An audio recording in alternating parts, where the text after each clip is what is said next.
Good day, Exofighters. The game has been out for a little while now, and hopefully that also means most of you are at the point where you have a good couple of rigs and modules available. You tried most of the exosuits and you're now eager to make your own builds or figure out what stats you exactly need, and that is exactly what we'll talk about in this video, what the modules you can equip actually give you. Now, before we get into the list, I will be covering Exoprimal in depth in the coming days and weeks, so if you're interested in more guides and tutorials, consider a subscribe. So in Exoprimal, as I've shown in the rigs and modules video, there are 10 universal modules so far in the game that you can purchase, and these modules are special as all the exosuits can equip them and use them, and you only have to buy them once, so they are quite cheap. The problem with these modules though is that they are really vague, to be honest, and some of them sound better than they actually are, so in this video I'll try to clarify each of these modules to help you choose the ones you really need. Now let's start.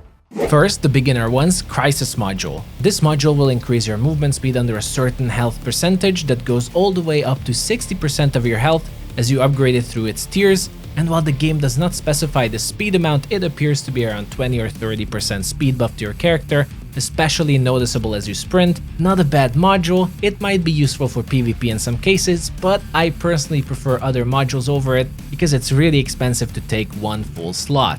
Impact Reduction Module, the first module that's really worth unlocking and can make somewhat of a difference. This module will reduce all the damage you take from dinosaurs by 5%, which is still a respectable amount, and will reduce the knockback you receive from their attacks all the way up to moderate, which is a very noticeable change when you play a melee character like Roadblock. The damage reduction is nice, but the knockback resistance is something I actually don't like as a range character, as getting knocked back can actually save your life, and you want to keep a distance if you can choose, but this is an excellent choice for when you are starting out.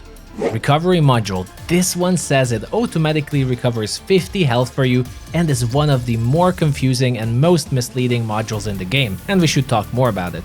So by default in Exoprimal, you do not regenerate your health after a while. If you're damaged, you will stay damaged, unless you're a special character like Nimbus that will regenerate back to full.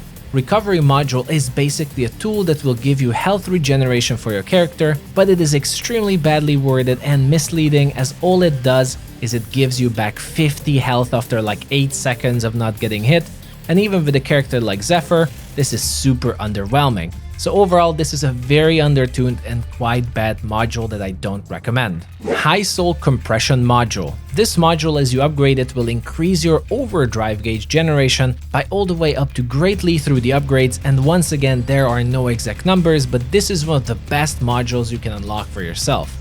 This module basically increases the rate you generate your overdrive by 30%, which is a massive increase and will definitely give you bonus uses of your overdrive in your games, especially on certain exosuits, so this is without a doubt one of the, if not the best universal module you can get.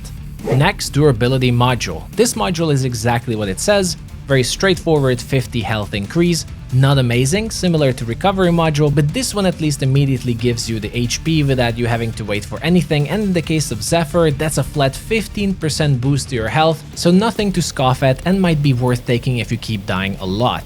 Crafter's Module. This module is really interesting, and I'm inclined to say it's one of the best modules in the game if you already dabbled in using platforms or the walls in your games. The ability to place down walls or those floating platforms on certain waves can be a complete game changer, to the point you can even cheese dominators by jumping high and placing a platform in the air they cannot reach. So crafts are incredibly powerful, and this module makes them even better.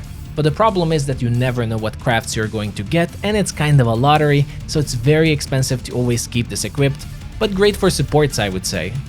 System Repair Module. This module is also quite vague, but it says it greatly reduces the duration of debuffs on you, and the most important one in my opinion is Jam, when you cannot use your abilities. This great reduction is around 30%, which is quite a lot again, I would say, and while debuffs aren't guaranteed, I think in PvP you get them a lot, and on higher difficulties even in PvE you get jammed all the time. So from all the survival modules, I think System Repair Module is the best and the most useful, even if it's not always needed. It will actually also help you finish your waves faster when it clears debuffs off of your DPS exosuits not being able to use their abilities. Regeneration Module. This module basically shortens the duration that automatic regeneration starts that I mentioned earlier. It's basically pointless for all exosuits, I think, except for Nimbus and Skywave. As for those supports, it's actually quite handy to regenerate their own health, but even then, it reduces from 8 seconds to around 5.5, which I'm not even sure it's worth a full slot to take when we just take a look at all the other modules available. Reload Efficiency Module. Now this module is very straightforward. It will reduce the reload and recharge time of your exosuits by 20% as you upgrade it to level 5.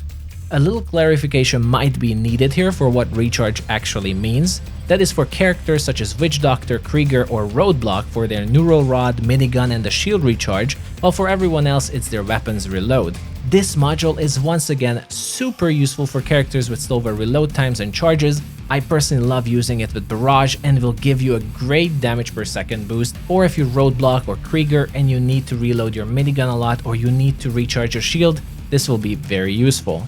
Lastly, the Rig Loading Module. This one will reduce your rig's cooldown times by once again 30%. This module might be shrugged off very easily due to the underutilization of rigs, but this might be also one of the best universal modules you can have in the game, as being able to equip the shield rig with, let's say, Zephyr or Murasame 30% faster will be the difference between dying or not. So depending on how much you actually use your rigs and how much you depend on them, especially survival wise, this module could be a must pick for certain characters. But those are all the 10 universal modules in the base game at launch. There's a surprising amount of good modules here, and for some exosuits, it's actually somewhat tough to choose whether to go for universal or exosuit exclusive modules, which is overall a good sign for the game's balance. Hope this video was useful, Exo Fighters. If you have any questions, feel free to ask in the comment section, and if you liked the video, don't forget to subscribe for more videos in the future. That's a wrap for this one. Thank you for watching, and I'll see you all the next time.